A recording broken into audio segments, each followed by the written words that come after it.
Good afternoon, everyone. This is the final front load for today. Welcome to another episode of Spilling Tea. I'm your host, Tiffany Daniels, and we're going to that horrible road known as the JRC. But before we do a brief rant and then into the disclaimers. Reason why I bring it up is if you can see here in the next paragraph, it's going to talk about the part in the MDRI where we mentioned that the pain is for a purpose that is coercive or discriminatory. Dr. Matthew Israel is going to tell us that's not true, but the fact is, it is true. Why is it true?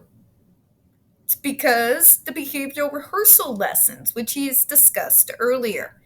What did he say about those? Let's use his own words. They will deliberately trigger the person into having a behavior so that they can then punish them to teach them that it's wrong. If that's not coercive and discriminatory, I really don't know what is. That is manipulation, folks. Manipulation 101, if you will. Now to the disclaimers. In the description box, you're going to find a link to the article that the Judge Rotenberg Educational Center doesn't want you to read.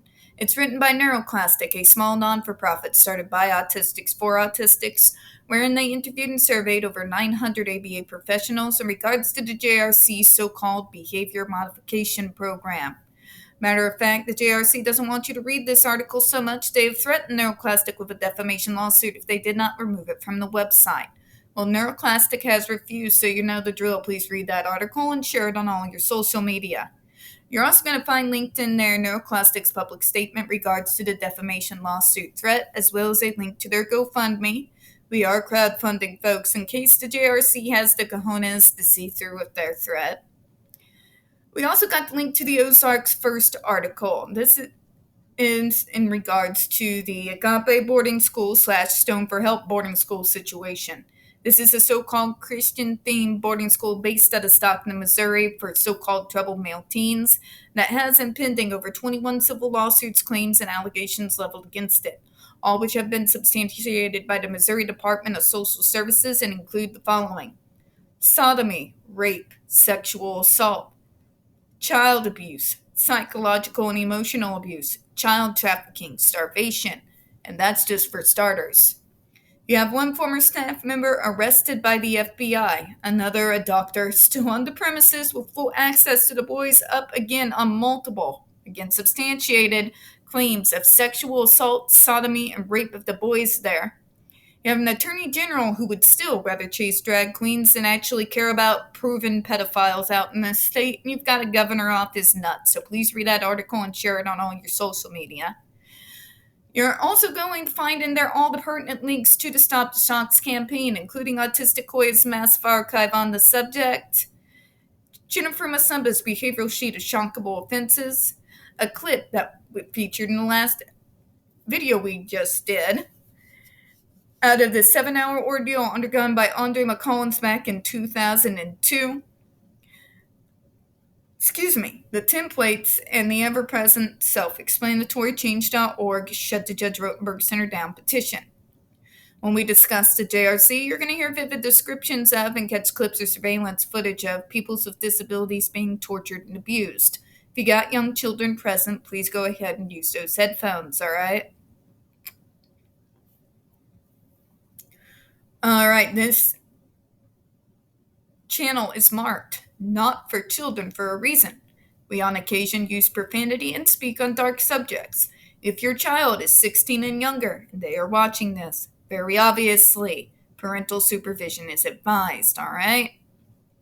Trigger warning, we're about to again descend into the mad ravings of the lunatic mind known as Dr. Matthew Israel.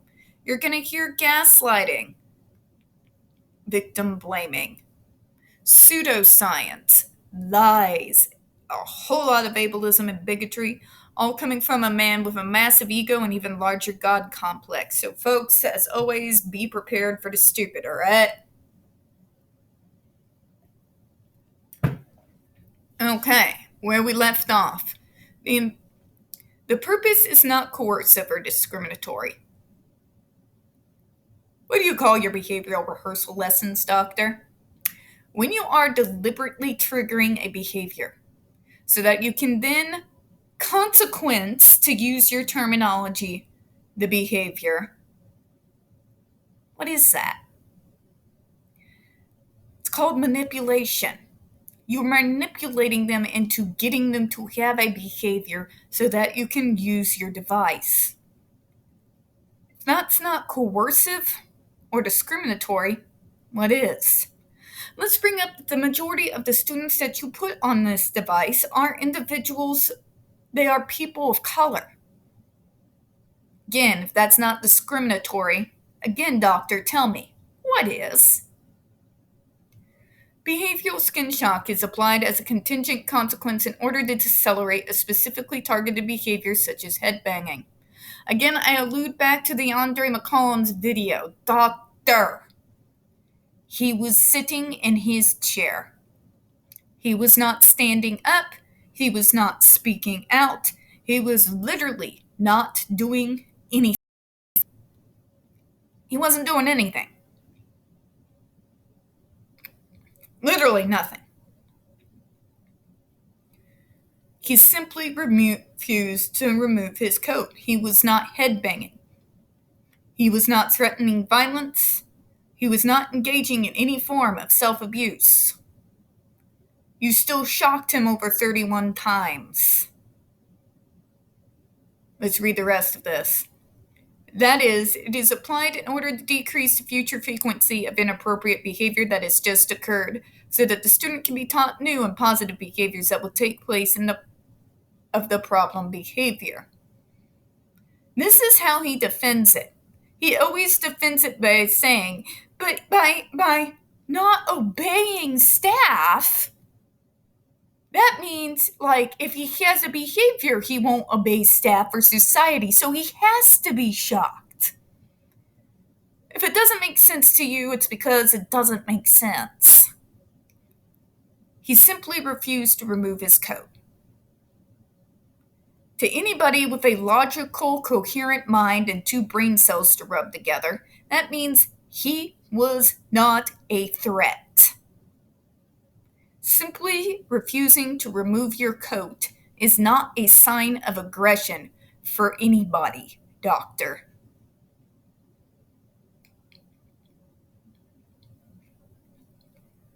Or let's put it bluntly here. Us autistics are human beings. I know you all don't think of us that way, but we are. And we have right to our bodily autonomy. If I tell you you do not get to touch me, if I tell you I do not want to remove a piece of clothing, and you punish me for it, that is setting me up to be prey for predators for the rest of my life, because that little lesson taught me that if I don't do what the person says and remove a piece of clothing, that I deserve to be tortured. Think on it. The reason that a student receives treatment is that he or she has been diagnosed with a major clinical and or behavioral disorders that is in need of treatment. Again, here's one of the biggest misconceptions when it comes to autism. For whatever bizarre reason, people have got it in their heads that autism is a behavioral disorder. This is not true. It is not a behavioral disorder, nor is it a mental health disorder. It is a neurodevelopmental disorder, which means the behaviors that come out of us, you could almost call it like, I don't want to call it symptoms, but it's coming out of what's causing these actions. Okay? You cannot treat something that is neurological with behavioral science. It doesn't work, because no amount of behavioral reconditioning is going to change how my brain functions and works. No amount of you forcing me to mask is ever going to make the neurons in my brain fire in the same way that they do inside that of a neurotypical brain. It's never going to happen. Hear me, parents. It's never going to happen. Your kids are who they are.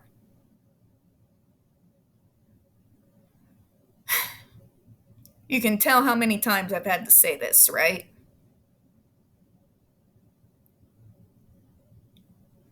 It's neurological.